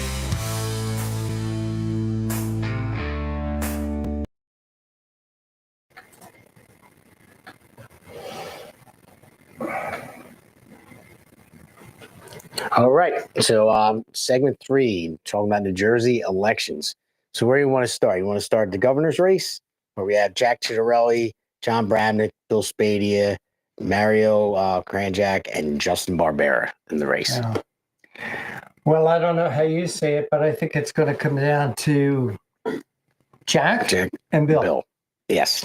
God bless the other guys who are running. I wish them luck, but I think it's going to come down to those two. Well, you know, Damon, I've got my feelings. Again, I think that the people running should be running on issues, should be running on platform. Do you want to hear what the issues I think that they should be running on? Sure. All right. First of all, if these guys want my votes, these are issues they can run on. Repeal the gas tax. Let's return to the gas tax to 14 cents a gallon, where it was before. People like Steve Sweeney and Chris Christie and the rest of the Democrats tripled it. Mm-hmm. All right. So let's start there. And you know, also what got me, there is, and I won't mention any names because she's a friend of yours. She does a radio show at the station you do a radio show at. She's talking about these billions of dollars that's being spent on the Gloucester County line down to from Gloucester up to Camden. She says, well, that's costing $5 billion. We should take that $5 billion and rebuild the infrastructure in Salem and Cumberland County. Well, first of all, that's farm country. All right. Mm-hmm. Secondly, how about returning that money to the taxpayers of New Jersey? Give them a $5 billion break. I also believe that this idea of wind and solar, it's a fantasy. Yes. You're never, ever going to have enough windmills or solar panels in the state to replace even one nuclear power plant. Now, again, I can't blame the Democrats because Chris Christie was part of this. Why did they close the Oyster Creek nuclear power plant 10 years ahead of schedule? Why did they tear down the Beasley Point power plant? Why didn't they allow Salem to expand? So now we're being told, well, your rates are going up 50% because we don't produce enough electric. Duh. Yeah. Duh. So I'm calling on these politicians. If you really want to run for governor, reopen Oyster Creek, rebuild Beasley's Point, let Salem expand. Hey, you know what? Let's use clean coal. If China can build plant after plant after plant using clean coal, we can do that in New Jersey. What we need to do, and the other thing that bugs me is transportation, NJ Transit. Why is so much money, taxpayers' money, going into subsidizing New Jersey Transit? Why is that? Why don't those people pay their fair share or their real share, what it costs to take that public transportation? Why should I, somebody who I can't tell you the last time I got on a public service bus or anything, why should I continue to pay to subsidize somebody else's way to work? That's got to end. Sanctuary cities has got to go. Sanctuary cities have got to go. And there are people out there running this as well. We got to have a path to citizenship. Well, we got to have some embassy. No, no, no, no, no. They've got to come in through the front door just like the rest. There's one candidate, Bremiak. You know what he's running on? Pump your own gas. Damn it, I don't want to pump my own gas. I don't want to go out there in the cold, the wind, the ice, the snow, the heat of summer and pump my own gas. What does he think he's going to do? And you know what his plan is? It doesn't save any money. I looked it up. And you know what? They're going to let you save 2 cents. They're going to take 7 because this is figured to save about 9 cents a gallon. They're going to let you have 2 cents. They're going to take 7 cents to put it in the budget. No, no, no, Jim Braniak. Let's not go there. The government needs to deport this idea of what Phil Murphy did by harboring a fugitive, by harboring an illegal. That needs to be looked into. Anybody who harbors a fugitive in the state or is given a job to somebody here is illegally, they got to be found out and prosecuted. Boys in girls' bathrooms, you got a daughter. Yep. You want to see some guy go to the same bathroom as your wife or your daughter? This is totally ridiculous. Schools have to go back to educating kids on reading, writing, math, arithmetic, science. Forget this DEI stuff. Forget this anti-bullying stuff. Forget all this other garbage. Let's get back to teaching kids what they went to school for. School vouchers. Let parents like yourself decide where you want to send your child. Oh, they're talking about choice. They got to have choice. They only want choice when it comes to one thing, abortion. But they won't give you the choice of where you can send your kids to school, the school that's going to be best suited for them, where they're going to have the best teachers, where they're going to learn the things that they're going to need as adults. That's all got to stop. Where else am I going to go? Illegal drugs. Let's treat illegal drugs as murder. You know, Damon, there's a reason why I do the Conservative Commandos radio show. I have 2 nieces that are dead because of drugs.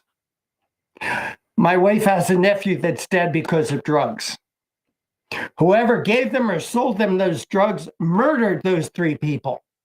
Why aren't they being charged for murder? Another thing, children.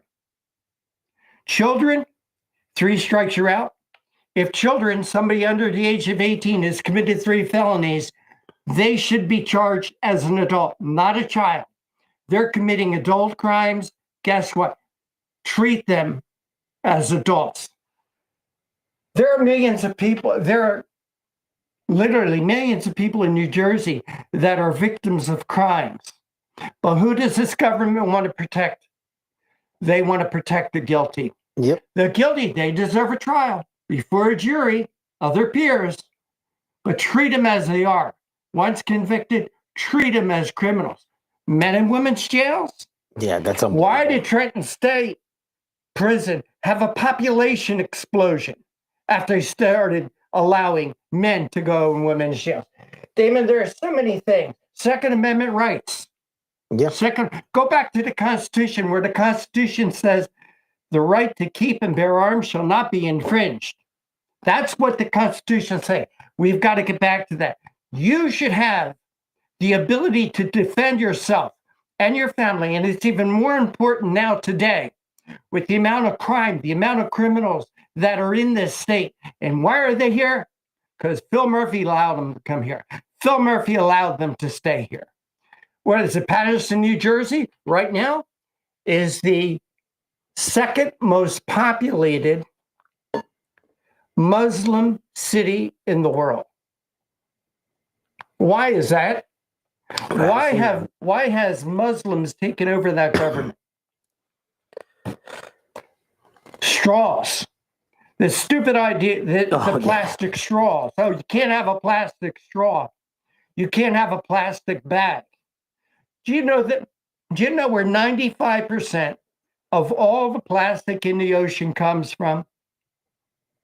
It comes from 10 rivers in Asia and in Africa. That's where 95% of where all ocean plastic, not from you having a plastic bag or a straw. Yeah. You know, you see these women, they go to Walmart, they carrying out a shopping cart full of food, groceries. Make things a little bit easier for the people of New Jersey, not harder, not harder. So, Damon, this is just the tip of the fingernail of things that I believe anybody who's running for any office in New Jersey, I don't care if it's governor or assembly or senate or mayor of any town, these are the things that they should be running on, representing the people, the people's needs. Yes, I believe. I believe. And I mean, I don't know. I mean, I've openly come out and said who I support because I've been around them enough. I've been around Chiarelli enough to hear them both speak. I'm supporting Bill Spadea. I was at many of his events. One thing, everything you mentioned there, Bill Spadea supports. And if you look at all the ads, Jack is running a ton of ads against Bill right now, a ton of attack ads. Well, that's the other thing. But he's not saying any of his policies. Yeah. It's all phonybillspadea.com. And the clips that he cut, I went back and found those clips. When he said, when it says Bill Spadea says women have the right to choose, he said they cut off what he said. The women have the right to choose to have a baby, is what he said. So they want to have a baby, have a baby. You don't want to have a baby, don't have a baby. But they cut that off.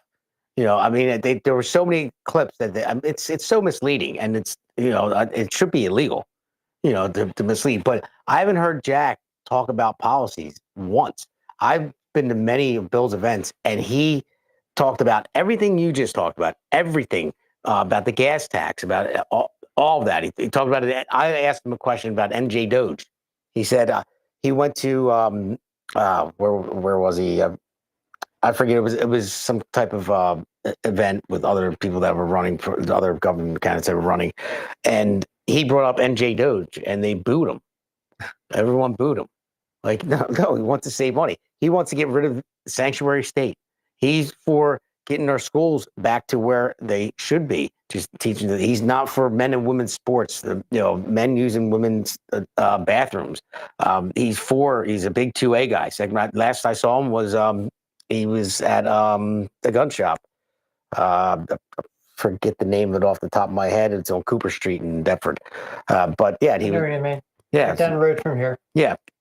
So he was there, and he talked about all these issues, and you know, that's why. And I like Bill I like his character as well. Mm-hmm. I mean, and not just his policies. I actually like the man. And when you go somewhere with him, his wife, she's a very, very nice woman. She's with him side by side. He's a family man. He was a Marine, you know. And I know he's been on the radio for a long time.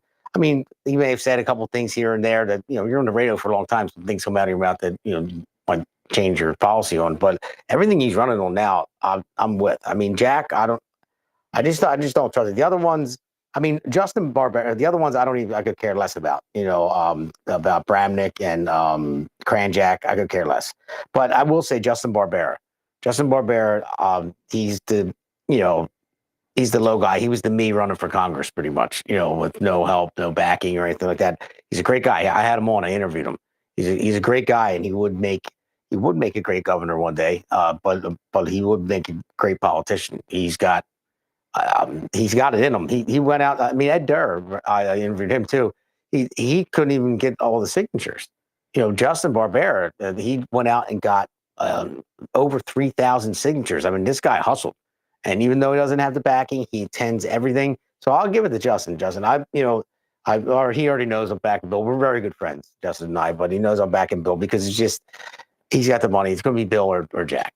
So, but I hope he gets something out of this to where he gets recognized, and he already is being recognized by a lot of different people. So maybe in the future, you know, Justin will have a shot at it or something else in between, you know, when hopefully Bill wins the general election, because can't have Sweeney as governor.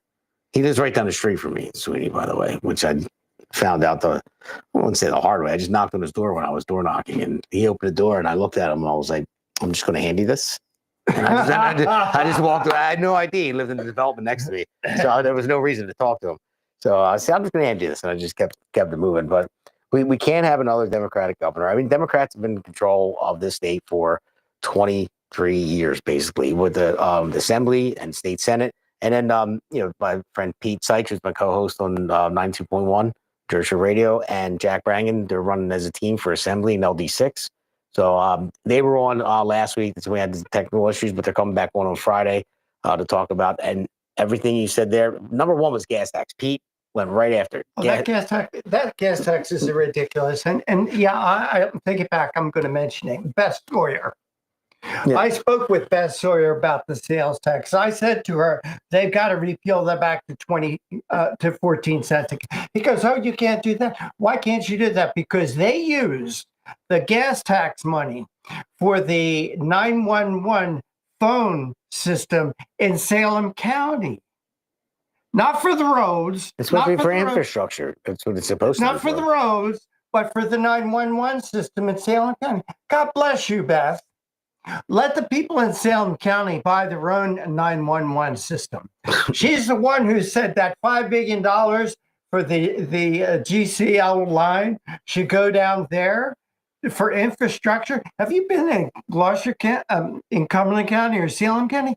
It's farmland. Yes, it is. I love it down there. I love to drive down there and see the farms, the horses, and the green grass and the trees. I love it. What kind of infrastructure is going to make a difference down there? Yeah, hey, take that $5 billion, give it back to the taxpayer. Let them do with it as they want. Why is money? DRPA. That's another thing I believe you need to get rid of. You know, when the Ben Franklin Bridge was completed in 1926, 99 years ago. It was 25 cents. When I started driving in 1969, it was 25 cents. The rule was when the bridge was paid off, it was supposed to be free. But then they built these other bridges, and they developed the Delaware River Port Authority. And you know what the best thing the Delaware River Port Authority is for now? Those people that help elect the governor of Pennsylvania and New Jersey, that's where they put their friends, their relatives, their neighbors, their supporters. That is a rat's nest. Why are we still paying for these damn bridges 100 years after they're built? Somebody said, well, we need to maintain the bridges. Every time you go across that bridge, it's $6. How many cars a day go across that bridge? Those bridges are only a mile or two long. Why don't the states of New Jersey and Pennsylvania pay for the maintenance of those bridges? Why are those bridges not free? Why aren't the people using the high-speed line paying a full fare? Again, not being subsidized by, when was the last time you were on the high-speed line? When I went to an Eagles game, and I still lived in Philly because it was easier with the parking. That was years. 5 years since I've been on the high-speed line. About 5 years. But yet, every time I fill my tank, guess what? My money's going to the, or every time I go over the bridge, my money is going to the high-speed line. You know, the whole idea of public transportation, I would like to see them sell that to a private enterprise. I'm a big believer in private enterprise. Sure. The same way I believe the post office system should be sold to Walmart or Federal Express. Yeah, or I believe you're right. Mm-hmm. Do you know the stamps is going to go up 78 cents to send a letter? Yeah. And yet they're broke. Yeah, I know. They're broke. They're in debt. Government, they're in debt. Let private enterprise, let Walmart do it. Let UPS, FedEx, one of those companies that run efficiently, that know the value of a dollar. Exactly. Well, if you think about it, let's say the post office, for example, they're government workers. They get paid no matter what. The money's coming in through taxpayer dollars. So they're not efficient. When you work at UPS, you work at FedEx, they innovate, come up with different ways. Absolutely. And they are on it because they're in it to make a profit. Government isn't in it to make a profit. That's a big difference. So I've done government projects. Did you ever go into a post office to buy stamps? Yeah. About 2 years ago, I went into the post office in Westville, New Jersey. Westville, a little town, okay? I waited 20 minutes to buy stamps. There were like 20 people ahead of me buying stamps, postage, mailing things. You know what? If that was a Walmart, I would have been in and out of there in 3 minutes. How come Walmart? People streaming in and out of Walmart all day long. You're never in line there for more than a minute or two. Yeah, I know. Well, you know, they Let do. Walmart run the post. They Or do. not Walmart. Wawa. Let Wawa run the post office. They do sell them at ATMs too, by the way. So if you ever, you know, just in case you don't want to wait. Oh, God. But yeah, so let's we're getting low on time, so let's go into our segment 4 where we have the Patriots and loser of the week award. Fighters take the stand from shore to shore. We reclaim the land. Grit and glory in every strand. In Jersey Shore, we make our stand.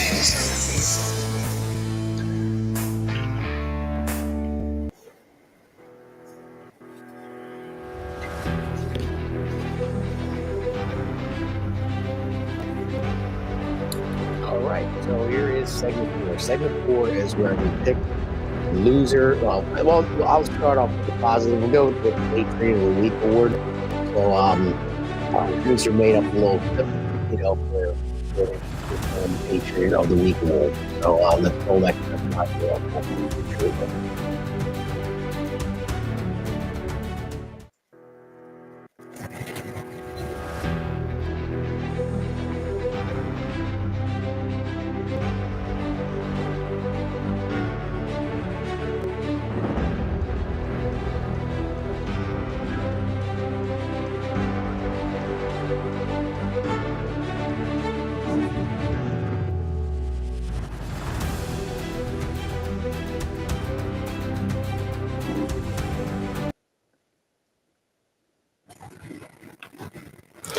All right, so that's something made up for the Patriot of the Week award. The Patriot of the Week award I'm giving to my buddy Steve Diorio. Steve Diorio, give him the Patriot of the Week because I was just at Penny's in action. It's a cancer research, and they use immunotherapy. And Damon, our producer, was the one in Vineland, and I was just the one in Malvern on Friday. And I don't know if I told you this story or not. But when we were in Vineland, Dr. Janicki, he was the one that's doing all this work. Mm-hmm. And insurance doesn't pay for it. They're all funded by donations, stuff like that. So soon I'm going to have a clip out there that I want to put out there for Pennies in Action. And it's very important to me because it's close to home. When I videoed his speech in Vineland, my sister was actually in Florida, in the college campus where they're at Moffitt, and she was looking at the college for their daughter's graduating high school this year. And I sent her the video, and she watched it as they're walking through the campus, and she turned around, and there's the Moffitt building right there. How about that? Divine intervention, we'll say. Yeah. So she walked in, she got an appointment. She's left today for Florida. Tomorrow's appointment with their oncologist. She met with Dr. Janicki on Friday. Now, Damon, in saying all this, I have to take your sister has cancer? Yes, she has stage 4 metastatic breast cancer, which is usually incurable. But this immunotherapy, he has cured.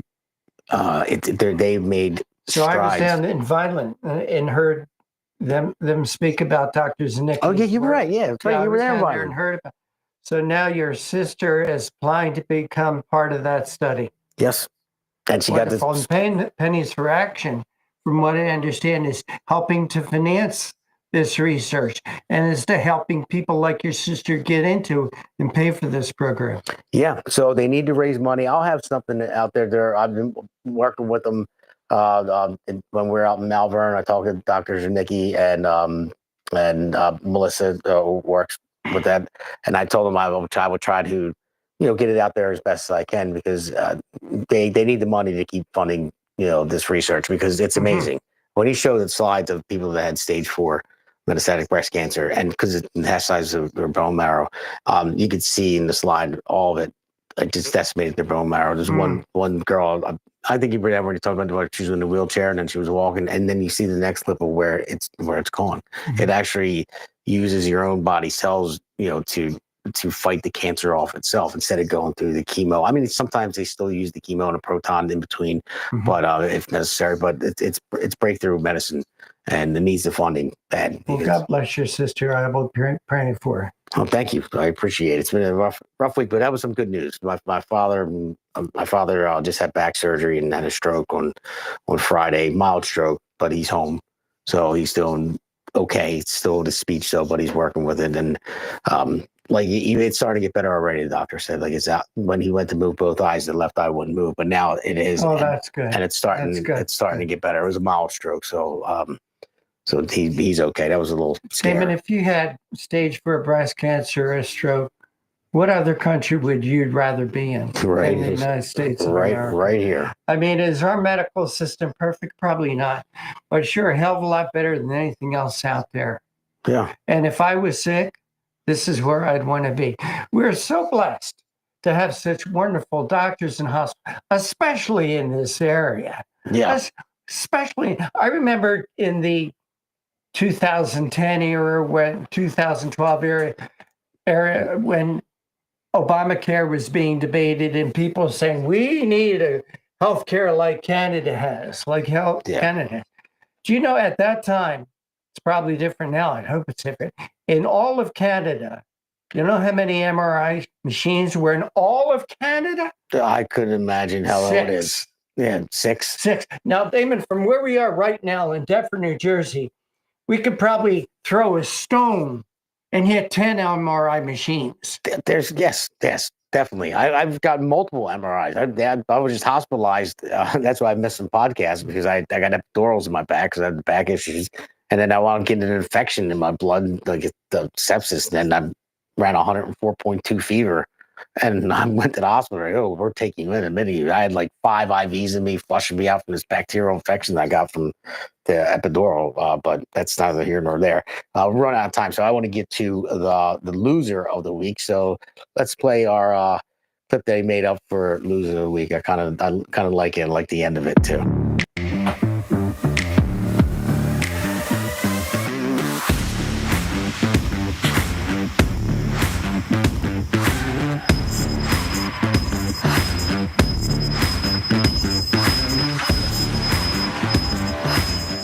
Losers!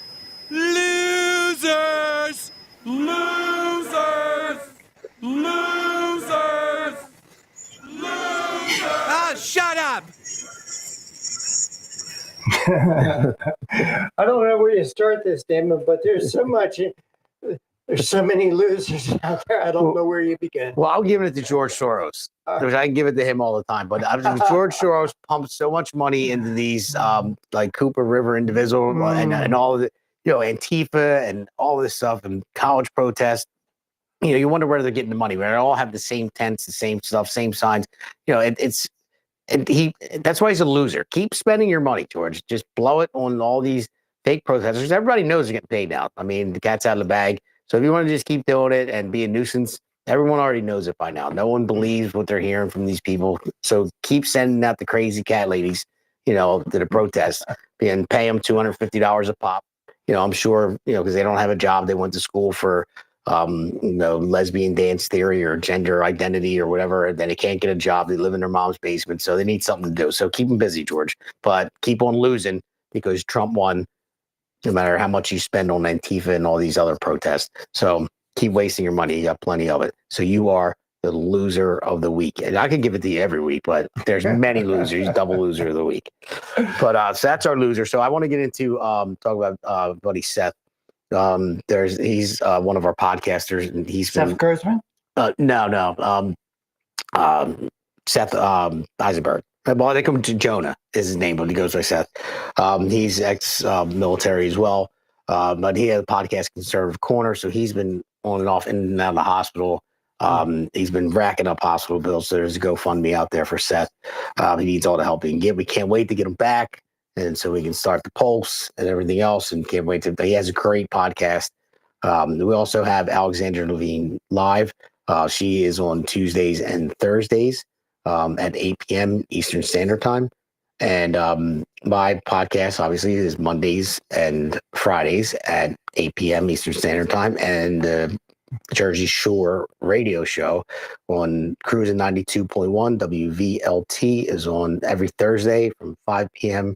to 6 p.m. So make sure you tune into all those. We had some hiccups in between. People getting hospitalized, and it looks like they're trying to take us out here, Rick. I think it's the Democrats trying to take us out. I don't know. They don't want the real news getting out there. So Yeah, but I'm good now. Hopefully Seth is good, going forward. I'm looking to hear from him. Seth, still praying for you. Looking to hear from you. And Rick, if you want to just tell people. Sure. Something I'm involved with. It's called the AUN Television Network. It's a conservative, faith-based network with shows like Roger Stone, Danessa Souza, Alan West, Tony Perkins, James O'Keefe, Media Research Center. We broadcast all their shows on the AUN TV network. Check out our website, aun-tv.com. That's aun-tv.com. Right below the banner is a little red strip that you can click on. It'll take you to our Rumble feed, our Roku feed, our Amazon Fire Stick feed, or if you're in Northern California, you can check us out on one of our 12 television transmitters, also in Reno, Nevada, and soon in Las Vegas and Palm Springs, California. My show is the Conservative Commandos radio show, part of the AUN TV network. That website is ccrshow.com, ccrshow.com. And Damon, I want to thank you for inviting me. This is like old times. Yeah. Don't want to admit this, but I was the evil person that got him involved in this. You created a monster. I know what you say, Damon, if you can be a radio talk show host, why do you want to run for politics? Maybe you're finding out what I meant. Yeah, I learned that that media can be more powerful than politics. Absolutely. Especially when you're telling the truth and giving people the right places to find the truth. David, thank you for coming so back. Much. Great to see you, buddy. My old mentor. Glad you're feeling better. It was yes, terrific. I'm feeling better. It was great meeting Damon, our producer, in his great little studio here. I'm telling you, this is a sight to see. Seriously. Yeah, it is. I'm really impressed by the digs here you have on Jersey Shore. Yeah. Very impressive. Yeah. So everyone, thank you for tuning in. Really appreciate it. Remember Alexandra Tuesday, Thursday, 8. And I'll be back on Thursday on the radio show, 92.1 WVLT, 5 to 6 p.m. You can find that on Facebook Live, or you can just go, if you're outside of the area, you can just Google it and you can live stream it, or you can go on to Facebook Live and you'll see us there and be live streamed there as well. And then we'll be back on Friday with Jack Brangan and Pete Sykes running for assembly, and their platform. If you go to votejackandpete.com, their website is almost fully constructed now, so you'll see what they're about, and it's basically a lot of the things that you talked about for governor's race. So that's pretty much what they say. And Jack is really big in the schools. The very first thing out of Pete's mouth was the gas tax, and then the second thing is Pete's a nurse, so he wants a MAHA, make America healthy again. So God bless everyone. Thank you for tuning in tonight, and we'll see you Thursday and then Friday.